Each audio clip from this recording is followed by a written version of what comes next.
Bonjour, je suis Mayolek et je lance un nouveau concept dérivé Disneyphile, les versus insolites. Disney versus insolite, doubidou. Ouais, je me suis pas fait chier à chercher un carton-titre travaillé. On pourra remarquer que chez Disney, il est arrivé que deux œuvres sans lien apparent mettent en avant un concept très similaire. Et j'ai un peu cette envie de comparer qui réussit ça le mieux. Parce que je suis un maniaque du jugement qui cherche toutes les excuses possibles. J'ai donc décidé de créer ce nouveau type de vidéo, qui n'aura possiblement qu'une seule entrée. Peut-être que ça va vite me gonfler, ou que vous en aurez rien à secouer.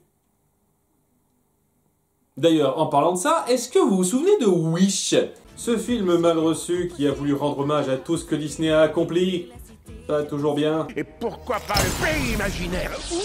Le plus gros morceau notable à cet égard a été le groupe de 7 amis de notre héroïne, façonné d'après les 7 célèbres nains de Blanche-Neige. Et je n'ai vu personne faire de comparatif détaillé entre ces deux groupes-là. Sans doute parce que dans l'inconscient collectif, il n'y a pas de compétition une seconde. Mais si vous vous mettez à la place de quelqu'un qui considère Wish comme un film intéressant, ce qui peut être très compliqué pour certains, j'entends. C'est un peu prenant de voir ce qu'apporte une approche plus moderne du concept de 1937, lui-même reprenant librement des personnages des frères Grimm en 1812, qui ont eux-mêmes retravaillé à leur sauce un conte populaire de bien plus tôt. C'est un cycle, tout se modifie continuellement, et pas toujours en mieux. J'avais donc envie de déterminer ce qui était mieux réussi dans un couple par rapport à l'autre, et rien de plus palpitant que de décomposer ça en duel. Oui, j'essaye de rendre ça aussi prenant que je peux. 7 personnages de chaque côté, 7 duels. Commençons par le chef de groupe tacite, Prof, qui, dans Wish, est une jeune femme au pied beau nommée Dahlia. Étrange glow-up. J'aime bien Dahlia. C'est vraiment la meilleure amie fidèle qui sait épauler quand il le faut. Son rôle de chef est plus défini comme étant celle qui prend les initiatives et parle en premier au nom du groupe, et ça passe très bien. Là où Prof donne juste quelques directives par moment et... voilà, il renvoie pas grand chose de plus instruit que les autres, et il ressort plus comme un joyeux pisse. Donc, point pour le nouveau. Tu es parfaite. Détends-toi. Tes amis ne sont jamais très loin. Puisqu'on parle de joyeux, son équivalent est Al, une fille débonnaire. Et c'est tout. Franchement, c'est la plus oubliable du groupe, tant elle a aucun moment notable. Alors que notre joyeux a cette gaieté tonitruante qui marque un peu. On ressent le gars assez fêtard, ne serait-ce que dans sa façon joviale de plus parler que les autres. Y a pas photo, point pour l'ancien. Toi, tu dois être... Joyeux, mademoiselle, c'est moi. Dans le prisme opposé, timide et chiant, son gimmick de cartoon s'épuise très vite et on n'en fait rien du long. Alors que Wish a proposé une approche plus subtile et, j'oserais même dire, assez mignonne du caractère. Oui, Basima est timide et a son intimité à part, et ça se manifeste par ses apparitions surprises à chaque intervention, parce qu'elle ne se fait pas remarquer avant. On joue même dessus pour amener son petit coin secret perso à un moment de l'intrigue. Pour aussi rapide que c'est traité, c'est bien pensé, et ça mérite le point. Elle l'a pas fait exprès. Quoi? Encore toi? Mais d'où tu sors? Hachoum est un personnage gag sans intérêt, jamais particulièrement drôle, et sa fille, son équivalent, est plus ou moins pareil. À croire que c'était peut-être juste le concept qui était con à la base. Allez, ex-aequo de la misère. Simplet! Je n'ai jamais été le plus grand fan du gars, mais je reconnais que le film a vraiment su le démarquer. Sa bêtise joue dans pas mal de gags, et on la justifie beaucoup dans l'illustration par la naïveté de la jeunesse, là où ses compères affichent leur âge plus avancé. On sent que c'était un des préférés des créateurs du long métrage, et ils savent l'appuyer assez efficacement. Alors qu'à côté, Dario... ben, c'est juste un benet. Yeah. Vu qu'il a à peu près le même âge que les autres, ça se justifie dans rien et ça le rend juste plat. Point évident pour l'ancien.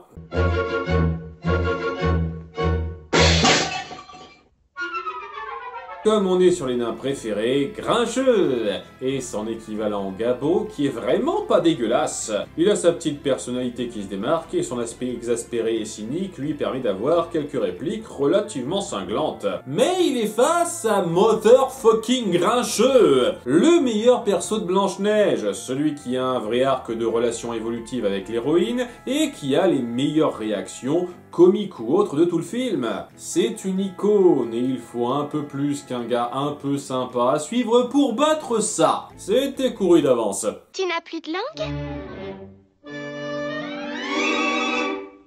Ne reste plus que Dormeur et... comme d'autres nains, c'est juste un gag sur pattes qui ne vole pas plus haut que ça. Tandis que Simon, lui, a une justification à son côté mou. On fait jouer ça dans l'intrigue, notamment avec son revirement en cours de film. Certes, ça se fait trop vite pour être véritablement puissant, mais un bon développement trop rapide, ça reste mieux qu'un gimmick. Donc... Je suis désolé. Vraiment désolé. On a le même nombre de points de chaque côté, c'est un peu ennuyeux. Mais il reste un dernier point à comparer, l'effet de groupe.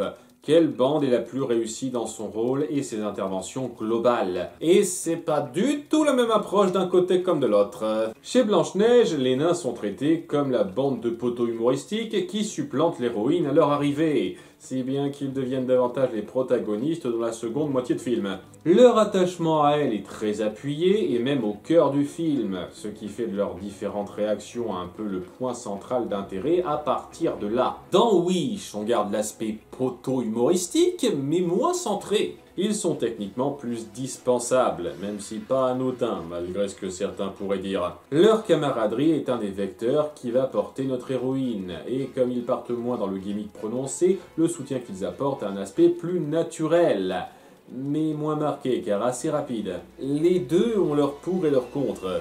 C'est un peu comme les souris dans Cendrillon et son remake. Est-ce que vous préférez les comiques de service qui sont mémorables mais prennent le pas sur la supposée héroïne, ou bien ceux qui n'alourdissent pas le centre d'attention supposé central, quitte à en être moins mémorable? C'est une question d'appréciation personnelle. Moi, j'ai légèrement plus d'affection pour ceux qui accrochent.